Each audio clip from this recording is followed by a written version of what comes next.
हम लोग माशरे में देखते हैं कि सोसाइटी में बहुत सारी चीज़ों पे बहुत इंपॉर्टेंस दी जाती है और कुछ ऐसी चीज़ें हैं जिन पे बिल्कुल भी इंपॉर्टेंस नहीं दी जाती है। अच्छा, एक स्टिग्मेटाइज हो गया कि बच्चा पढ़ता नहीं है तो मे बी शायद बच्चे को एलडी है। नहीं, बच्चा नहीं पढ़ रहा, वो एफर्ट नहीं दे रहा, that's not the issue here. Dyslexia की बात करें तो majorly the child is wanting to understand but child does not understand. That is a difference. कि मैं ट्राई कर रहा हूँ बट हो नहीं पा रहा है। Since I actually went through all the chaotic system, ये पूरा जो जर्नी है इट्स नॉट ईजी। अस्सलाम वालेकुम, कैसे हैं आप लोग? Farah and Nihal. We doing good, अल्हम्दुलिल्लाह। अस्सलाम वालेकुम। वालेकुम अस्सलाम। हम लोग माशरे में देखते हैं कि सोसाइटी में बहुत सारी चीज़ों पे बहुत इंपॉर्टेंस दी जाती है और कुछ ऐसी चीज़ें हैं जिन पे बिल्कुल भी इंपॉर्टेंस नहीं दी जाती है। जैसे कि डिजीज़ेस, वो बहुत प्रिवेलेंट है माशरे में, लोग उसको एक्सेप्ट भी करते हैं, उसके बारे में अवेयरनेस भी है और बहुत सारे अस्पताल सब मौजूद हैं, डॉक्टर्स हैं, लोग बैक एंड फोर्थ करते हैं और बड़े मज़े से इस चीज़ की अवेयरनेस एंड एक्सेप्टेबिलिटी है।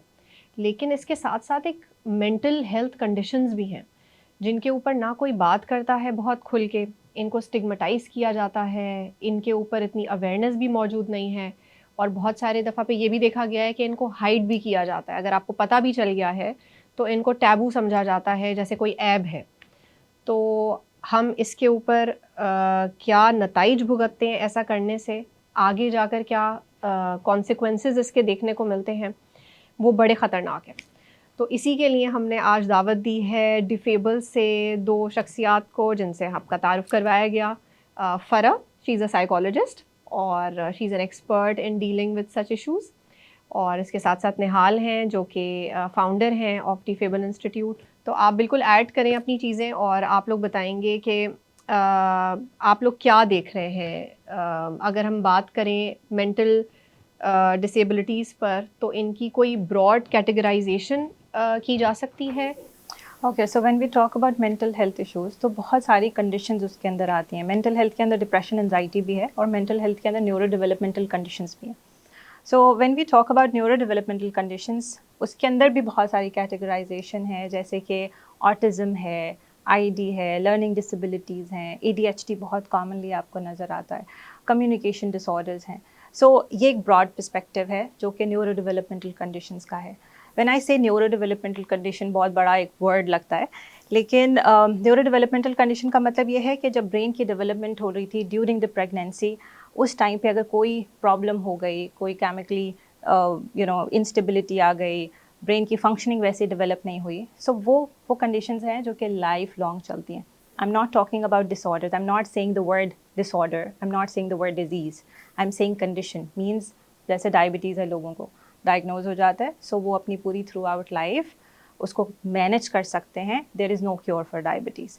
Similarly when we talk about neuro developmental conditions, there is no cure for it, हम उनको मैनेज कर सकते हैं। तो निहाल, अगर आपसे मैं पूछूं कि जो आपका इदारा है, तो वो सिर्फ और सिर्फ कुछ पर्टिकुलर डायरेक्शन में मूव कर रहा है, पर्टिकुलर डिसेबिलिटीज़ को देख रहा है, या फिर एक जनरल सारे मेंटल डिजीज़ को देख रहा है and disorders? So basically Diffables आया ही डिफरेंट एबिलिटी से नाम है, and particularly we are targeting children and adolescent and जिनको स्पेसिफिक लर्निंग में डिफ़िकल्टी होती है, एंड एडीएचडी, क्योंकि इमोशनली वेलबींग उनकी साथ साथ पैरेलल चल रही होती है and it actually triggers them in their daily life.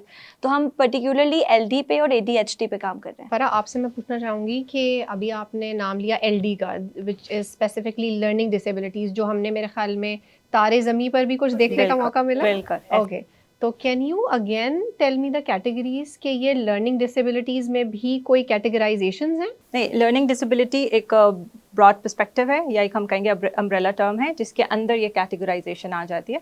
जैसे डिसलेक्सिया है, तारे ज़मीं पे जो बच्चा था उसको डिसलेक्सिया था। Okay. ठीक है, डिसलेक्सिया यूजुअली लोगों को ये वर्ड बहुत बड़ा लगता है, डिसलेक्सिया है, और ये बहुत कॉमन भी है। ओ तुम तो डिसलेक्सिक हो, रीडिंग नहीं आती, तुम तो डिसलेक्सिक हो। बट डिसलेक्सिया का मतलब है, dys means impairment, lex means language.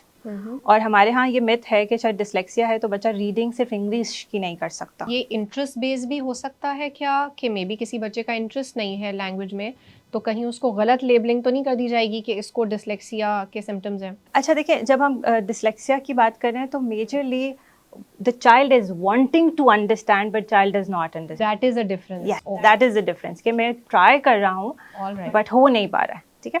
Then comes in dysgraphia. Dysgraphia means this is again impairment. Graph means something that you draw with your hand. ठीक है. ठीक है?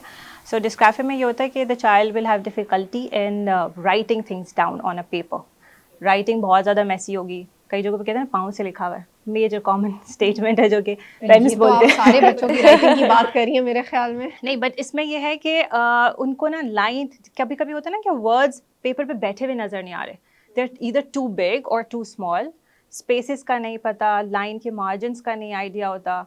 एक ही जगह पे इतना सारा कंटेंट डाल दिया और सारा स्पेस छूटा हुआ है. There is another thing dyscalculia कि इट्स वेरी कॉमन कि एक होता है बच्चे को आ नहीं रहा, समझ नहीं आ रहा, नॉर्मल चीज़ हो रही है कि कॉन्सेप्ट क्लियर नहीं हुआ. एक चीज़ होती है कि बच्चा कोशिश कर रहा है बट उसको नंबर याद नहीं रहा है. फॉर एग्जांपल आपकी मेमोरी रिटेंशन नंबर की कितनी है, आपको टेबल्स कितने याद हैं. अच्छा, तो इसके लिए कोई क्वेश्चनर्स हैं आपके, कोई लर्निंग आपके जो टूल्स होते होंगे जिससे आप असेस करते होंगे, तो ऐसा कुछ होता है या क्लिनिकल डायग्नोसिस भी होती है?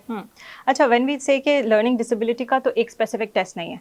So we do a proper assessment, clinical assessment है जिसमें IQ चेक किया जाता है. एक चीज़ usually we forget to tell people around, and बहुत ज़्यादा मिथ भी है कि अगर लर्निंग डिसेबिलिटी है तो इसका मतलब है बच्चे का IQ भी लो है. That's not the case. Usually people with learning disabilities have average to above average IQs. Highly talented जैसे एल्बर्ट आइंस्टाइन, उन्हें डिसलेक्सिया था. Tom Cruise. बिल्कुल. जो कोमॉर्बिड कंडीशंस हैं वो रीज़न नहीं बनी है इसके लिए, they are additional. Let's suppose LD की वजह से वो कंडीशंस हो अराइज हुई हैं. अराइज हो सकती हैं. समटाइम्स दो न्यूरो डेवलपमेंटल कंडीशंस भी साइमल्टेनियसली कोमॉर्बिड हो सकती हैं, जैसे ADHD and LD. 70% of ADHDs, attention deficit hyperactivity disorders, have LD, learning disability of any type. तो जो आप चीज़ें बता रही हैं, तो निहाल आपके पास पेरेंट्स ज़्यादा अप्रोच कर रहे होते हैं या स्कूल्स से ज़्यादा टीचर्स के रेफरेंसेस आ रहे होते हैं, क्या देखती हैं आप? So basically for awareness session हमने स्कूल्स में जाके भी सेशन किया, and we have some schools in our panel as well. But usually हमारे पास जो क्लाइंट्स आते हैं ना, वो हमारे सोशल मीडिया प्लेटफॉर्म के थ्रू आते हैं. They get to know through the word of mouth. हमारे जो प्लेटफॉर्म है उसके थ्रू आते हैं. एंड सबसे पहले they really want to discuss अपने बच्चे की profile. They want, we have this free online screening tool checklist है, जिसके अंदर आप फ्री स्क्रीनिंग अपने वेबसाइट पे जाके कर सकते हैं. एंड उसके रिजल्ट के बेसिस पे our team approach them, and उसके बाद we'll help them to get their child diagnosed. और उसके बाद you know the step goes further, जिसके अंदर हम उनको रिमीडियल थेरेपिस्ट हो गए, स्पीच थेरेपिस्ट हो गए, ऑक्यूपेशनल थेरेपिस्ट हो गए, हम सब उनसे कनेक्ट करते हैं एज पर देयर नीड. तो यानी आप एक स्टेप वाइज मैनर में आपके पास एक पूरा उनके लिए प्रोग्राम है. Because the first thing is okay fine, आपने सिम्टम्स आइडेंटिफाई कर लिया, व्हाट्स नेक्स्ट. अब आपने आइडेंटिफाई कर लिया कि आपके बच्चे को LD है, सिम्टम्स हैं, सही है, तो उसको प्रॉपर डायग्नोस करना. You can not do it at your home. I highly discourage it कि आपने कुछ सिम्टम्स देख लिए और आपने घर में अपने डॉक्टर बन गए, लेबल कर लिया कि मेरे बच्चे को LD है. No, you can not do that. You have to refer your child to a sound clinical psychologist, जो आपकी बच्चे की स्क्रीनिंग एंड डायग्नोसिस करेंगे. एंड उसके बाद she will tell you and guide you the next step forward to help to streamline your child's future. इन बच्चों के लिए सबसे ज़्यादा क्रूशल क्या है? साइकोलॉजिस्ट, न्यूरोलॉजिस्ट या कुछ थेरेपिस्ट का होना? व्हाट डू यू थिंक कि टीम में कौन से लोगों का होना सबसे ज़रूरी है? सो आई थिंक सबसे पहले तो सबसे फॉरमोस्ट इम्पॉर्टेंट इज लाइक कि असेसमेंट जो आप कर रहे हो, जो आप क्लिनिकल साइकोलॉजिस्ट आपको हेल्प आउट करती है. एंड जो हमारी on boarded, this is the first step. आपने असेसमेंट करा लिया. उसके बाद जो हमारी जो साउंड क्लिनिकल साइकोलॉजिस्ट होती हैं, वही आपको वे फॉरवर्ड बताएंगी, and she actually helps you to draft a plan, right, कि अब इस बच्चे को रिमीडियल की ज़रूरत है, उसमें स्पीच थेरेपी की 2 महीने की 3 महीने की ज़रूरत है, एंड ऑक्यूपेशनल का भी there is a need. So there you know it's the responsibility of the clinical psychologist, जो आपको रेफर करेगी और उसका कस्टमाइज प्लान बनेगा, and it is different for each and every child. जब हम यहाँ पर आते हैं लर्निंग डिसेबिलिटीज़ के ऊपर, तो इसमें भी कुछ ऐसी चीज़ें हैं जो बहुत विजिबल होती हैं. यानी आप बच्चे से अगर मिल रहे हैं, फॉर एग्जांपल मैं आपसे मिल रही हूँ निहाल, तो आप अपना भी शायद थोड़ा सा बताएं कि आपसे मिलने के बाद कोई अंदाज़ा कर पाता था कि आपको ये चीज़ें हैं? I don't think so it's that much visible, because जब तक आप क्वालिटी टाइम उस बच्चे के साथ स्पेंड नहीं करते हो, उतना विजिबल नहीं है. लेकिन आई गेस पेरेंट्स एंड जो टीचर्स है ना, school administration, they are the valid source, because वो ज़्यादा बच्चे के साथ टाइम स्पेंड करती हैं। स्कूल में जब आप पढ़ रहे होते हैं, उसके ग्रेड्स उसके रिफ्लेक्ट करते हैं, उसकी परफॉर्मेंस मैनेजमेंट कि बच्चा कोशिश कर रहा है। ठीक, अच्छा ये मेरे साथ भी था। अगर मैं डिस्कस करूं कि मेहनत तो बहुत कर रही हूँ लेकिन रिजल्ट नहीं आ रहा, लेकिन शायद वो थोड़ा ऑफ टॉपिक हो जाएगा, वो इंटरेस्ट ही नहीं था, पॉइंट ही समझ नहीं आता था पढ़ने का, तो ये भी हो सकता है। इसको तो आप लोग अपने क्वेश्चनएयर में राइट टिक नहीं कर लेते? मेरे पास एक क्लाइंट आया और he was 24 and he started his MBBS। 1 year fail होने के बाद ही फिगर्ड आउट कि देयर इज़ समथिंग रॉन्ग, कि जब मैं प्रैक्टिकल काम करता हूँ तो I am really good 100%, but as soon as I have to write और रीड, बिकॉज पढ़ने के लिए आपको रीडिंग करना ज़रूरी है, तो जब मैं वो करता हूँ मैं नहीं कॉम्प्रिहेंड कर पाता। So his father always said तुम ध्यान नहीं देते। One day he said, you know, when I came home and when my father said it to me, I was so furious कि मुझे था कि मैं आज मेरी ज़िंदगी ख़त्म हो जाए। Then he said, मैंने गूगल सर्च करना शुरू किया कि what is my problem, because he was really trying, he wanted to be a doctor, but when he came, so he said कि जी मैं एक हॉस्पिटल में भी गया, उन्होंने कहा जी LD का हमारे पास कोई सोल्यूशन नहीं है, कोई ट्रीटमेंट नहीं है। So there is no medication for LD, there is only management. तो इंटरवेंशन के लिए डिफेबल क्या क्या काम करता है निहाल, अगर आप सारी चीज़ें बताना चाहें? The first thing is screening होती है, उसके बाद हम डायग्नोसिस में हेल्प करते हैं, जो हमारी डायग्नोसिस क्लिनिकल साइकोलॉजिस्ट करती हैं, एंड देन क्लिनिकल साइकोलॉजिस्ट ही डायरेक्ट करती हैं रिमीडियल थेरेपिस्ट के पास। रिमीडियल हो गई, स्पीच की ज़रूरत है, ऑक्यूपेशनल थेरेपी की ज़रूरत है, राइट। तो ये जितनी भी ये जो डोमेन है, ब्रॉडर कैटेगरीज के डोमेन है, उस चीज़ में हम सपोर्ट सिस्टम देते हैं। Additionally to that what we do is that कि एक तो हम पेरेंटल काउंसलिंग भी करवाते हैं, ताकि पेरेंट इज़ वेरी इंपॉर्टेंट, क्योंकि आपको अपने बच्चे को एक रूम, एक स्पेस प्रोवाइड करना पड़ेगा जहाँ वो ग्रो करेगा। मेरे दिमाग में अब ये सवाल भी आ रहा है कि आप तो बड़ी हो गई, तो आपको बचपन में ही पता चल गया था? नहीं, डेफिनेटली आपने जो अपनी स्टोरी शेयर की उसमें तो आपको बड़े होकर पता चला। तो जो एडल्ट्स हैं उनके लिए भी कोई उम्मीद है इसमें कि अब भी उनको कोई हेल्प मिल सकती है, या नहीं बचपन में ही हेल्प मिलती तो सही होता?